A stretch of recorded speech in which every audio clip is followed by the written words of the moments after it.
మా ప్రభుత్వంలో జరిగిందా? అది పోలీస్ స్టేషన్ల కంటే ఎక్కువ సిఐడి ఆఫీస్ ఎక్కువ పనిచేసే రాష్ట్రంలో.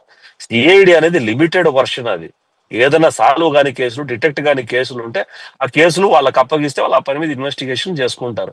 అటువంటి పోలీస్ స్టేషన్ చేయాల్సిన పని అంతా సిఐడి ఆఫీస్ చేసింది, ఆ డీజీపీ సునీల్.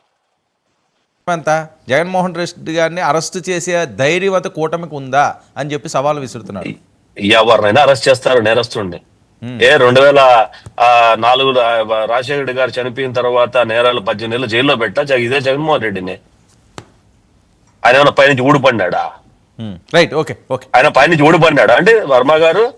అంటే మనము ఎంతసేపు అయినా ప్రెస్ మీట్ పెట్టి ఎవరైతే నేరస్తుడో, ఎవరైతే నేరాలు చేశారో, ఎవరైతే ఆర్థిక నేరాలు పాల్పడ్డారో, ఎవరైతే అవినీతి ఆరోపణలు కూరుకుపోయారో, ఎవరైతే జైల్లో ఉండేసి వచ్చారో, ఎవరైతే కోర్టుకు హాజరు కాకుండా ఉండారో, ఎవరైతే 11 సిబిఐ కేసులు 9 ఈడీ కేసుల్లో తప్పించుకు తిరుగుతున్నారో, ఎవరైతే ఆ కేసుల్లో డిశ్చార్జ్ పిటిషన్ వేసుకుంటున్నారో, ఎవరైతే విజయసాయి గారు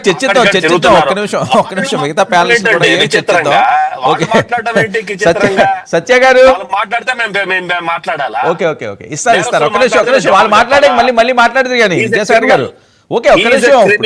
కాదండి, ఇప్పుడు మొదటి ఇస్తారు. ఓకే ఓకే, ఒక్క నిమిషం. సత్య గారు చెప్పండి. సత్య గారు, 2 వీడియోలు ఈరోజు విపరీతంగా వైరల్ అవుతున్నాయండి. ఒకటి, జగన్మోహన్ రెడ్డి గారు హెచ్చరించింది, నిన్న సినిమా చూపిస్తామన్నారు, ఈరోజు కూడా మళ్ళీ నేను అధికారంలోకి వచ్చిన తర్వాత అంత చూస్తానని చెప్పి ఆయన మాట్లాడారు. అయితే ఇందాక నేను బయట వినిపించాను, దానికి పవన్ కళ్యాణ్ గారిని కొంతమంది మీడియా వ్యక్తులు అడిగారు, సార్ ఏంటి ఇలాగ అంటున్నారు, ఆయన మళ్ళీ అధికారంలోకి వస్తే అంతు చూస్తామంటున్నారు అంటే, పవన్ కళ్యాణ్ గారు ఇచ్చిన రిప్లై ఒక్కసారిగా మీరు చూడండి, ఇది విపరీతంగా వైరల్ చేస్తున్నారు. ఆయన మాట్లాడకుండా, అంటే దాని ఆంతర్యం ఏంటి అన్నది మీరన్నా చెప్పండి. మరి మీరు రాష్ట్ర ప్రధాన కార్యదర్శి కదా, ప్లే చేయండి అమ్మా పవన్ కళ్యాణ్ గారిది. Jaganmohan Reddy has said that I will not leave anyone.